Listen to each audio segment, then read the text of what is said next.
అనుదినము దేవుని కృపావార్త కొరకు ఎదురు చూస్తూ ప్రార్థిస్తున్న మనకు నేటి వాగ్దానంగా 5వ కీర్తన 11వ వచనంలో నిన్ను ఆశ్రయించు వారందరూ సంతోషించుదురు మరియు వారి నిత్యానందోదని చేయుదురు అన్నాడు.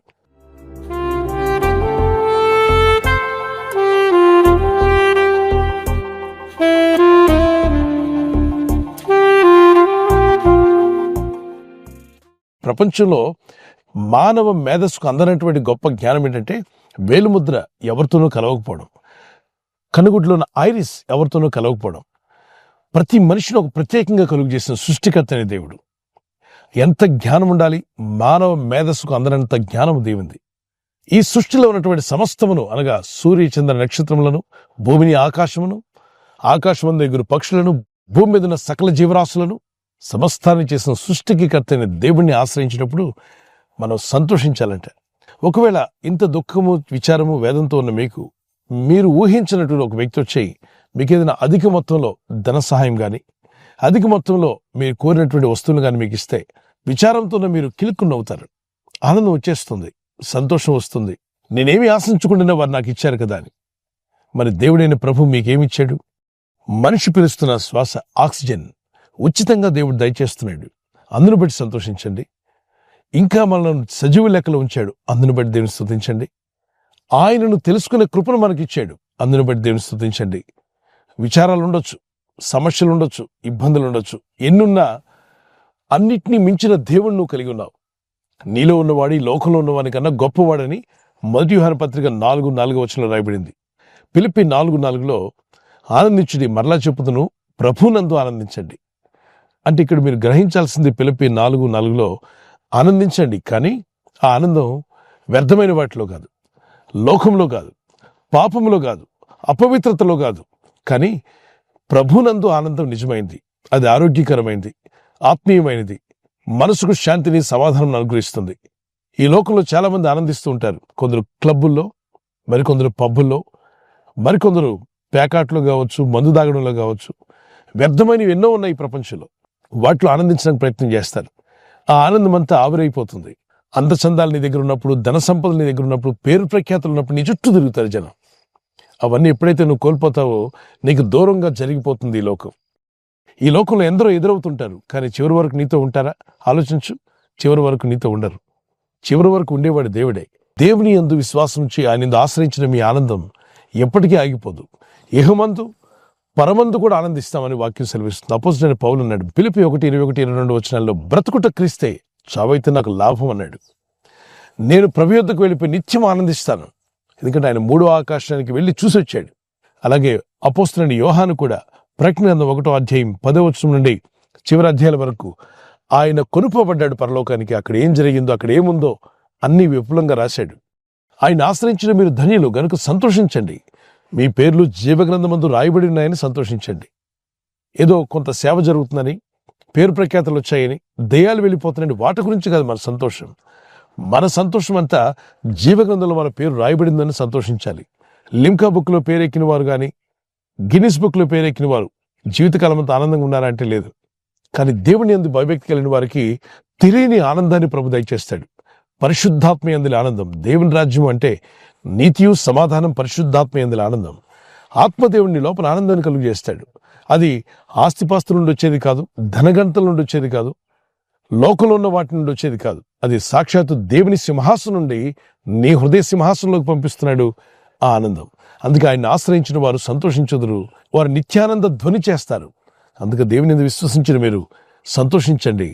37వ కీర్తన 4వ వచనంలో, ఆయనను బట్టి మీరు సంతోషించిన ఎడల మీ హృదయ వాంఛలు తీర్చబడతాయి. దేవుణ్ణి మీరు కనుగొన్నందుకు, ఆయన్ని ఆశ్రయించినందుకు సంతోషించండి. మిగిలిన పనులన్నీ ప్రభు జరిగిస్తాడు. ఈ వాగ్దానం ఎత్తి ప్రార్థిస్తుండగా ఆయన్ని ఆశ్రయించిన మీరు అందరూ సంతోషంతో నింపబడుదురుగాక. మీ హృదయంలో, మీ కుటుంబాల్లో నిత్యానంద ధ్వని కలుగునుగాక. వచ్చిన కీర్తన పాడుకుందాం పిల్లరా. సంతోషం పొంగింది, సంతోషం పొంగింది, సంతోషం పొంగుచున్నది. హల్లెలూయా, యేసు నన్ను ప్రేమించిన నాటి నుండి నేటి వరకు సంతోషం పొంగుచున్నది.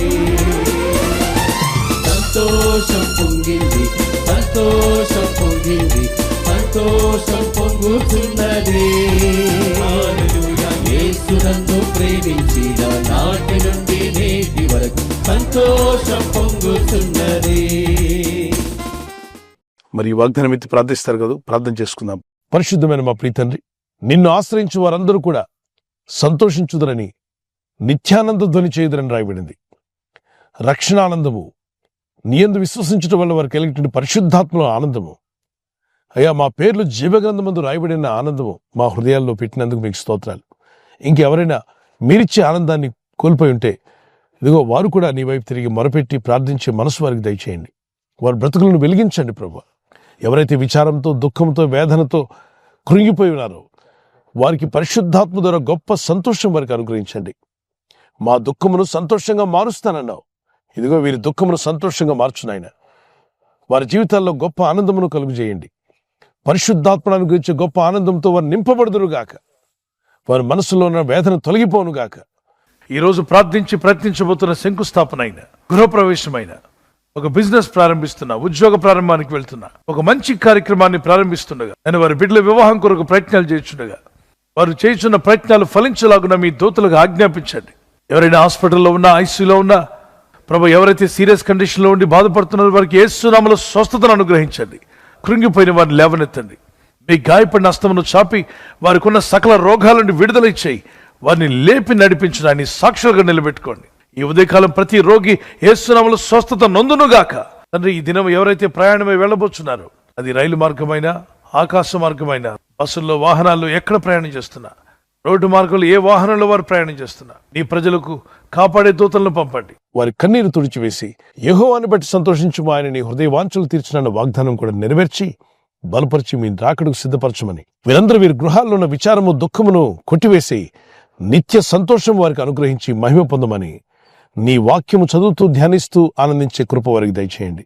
మిమ్మల్ని ఘనపరిచి స్తుతించి పాటలు పాడుచు మీ నామాన్ని మహింపరచుండగా ఈ లోకమివ్వని శాంతితో వారిని ఇప్పుడే నింపి బలపరిచి మీ సాక్షులుగా నిలబెట్టుకోమని యేసుక్రీస్తు పరిశుద్ధ నామములో అడుగుచున్నాను పరలోకపు తండ్రి, ఆమేన్. ఈ వాగ్దానం విని ఊరుకోవద్దు. వాగ్దానం విన్నాక ఆమేన్ చెప్పి ఇతరులందరికీ షేర్ చేయండి, లైక్ చేయండి.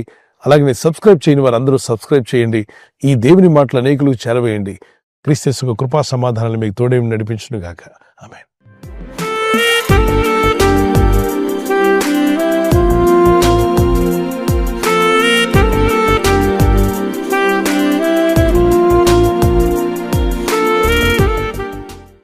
బర్త్డే జరుపుకునే వారికి happy birthday to you, many more returns of the day. God bless you. మీకు వాగ్దానము ఐజియా 58:10, చీకటిలో నీకు వెలుగు ప్రకాశించును. చీకటి జీవితాల్లో, చీకటి పరిస్థితుల్లో కూడా మంచి వెలుగును మీకు ఇచ్చి మిమ్మల్ని దీవించునుగాక. మీ జీవితం వెలుగుమయమై ఉండునుగాక. Happy birthday to you once again. అలాగే యానివర్సరీ జరుపుకునే వారికి happy anniversary, many more returns of the day. God bless you. మీకు వాగ్దానము ఎక్సోడస్ చాప్టర్ 3:12, నిర్గమకాండం 3:12, నిశ్చయముగా నేను నీకు తోడై ఉందును. I will be with you. ఆయన మీతో ఉండి భార్యాభర్తలైన మీ ఇద్దరి మధ్యలో ఐక్యత, ఏక మనసు, లవ్ అండ్ ఎఫెక్షన్, ప్రేమానురాగాలు అధికమై ఒకరి పట్ల ఒకరు విధేయత, ప్రార్థన కలిగి ఉంటకు భార్య భర్తకు లోబడాలి, భర్త భార్యను ప్రేమించాలి అన్న చిన్న దేవుని ఆజ్ఞలు మీరు లోబడుతుండగా గొప్ప దీవెనలు మీరు పొందుదురుగాక. ఆమె ఎన్నో యానివర్సరీలు చేసుకునేటువంటి కృప, అలాగే ప్రభు చిత్తమైతే silver jubilee, golden jubilee, platinum jubilee కూడా చేసుకునే రోజులు యేసు నామములో అనుగ్రహింపబడునుగాక. ఆమేన్. God bless you. ఈ ఛానల్ను మీరు సబ్స్క్రైబ్ చేసుకోవడం వలన 2 పనులు జరుగుతున్నాయి. ఒకటి, సువార్త జరుగుతున్నది, ఆత్మలు రక్షించబడుతున్నాయి. రెండవది, పేదలకు, అనాథలకు ఈ ఛానల్ ద్వారా సహకారం అందించడం జరుగుతుంది. మనం సబ్స్క్రైబ్ చేసుకోవడం వలన అందరికీ సహాయం చేసిన వారమవుతున్నాం. ఖచ్చితంగా ఈ యూట్యూబ్ ఛానల్ ను సబ్స్క్రైబ్ చేసుకొని బెల్ బటన్ ను క్లిక్ చేయండి.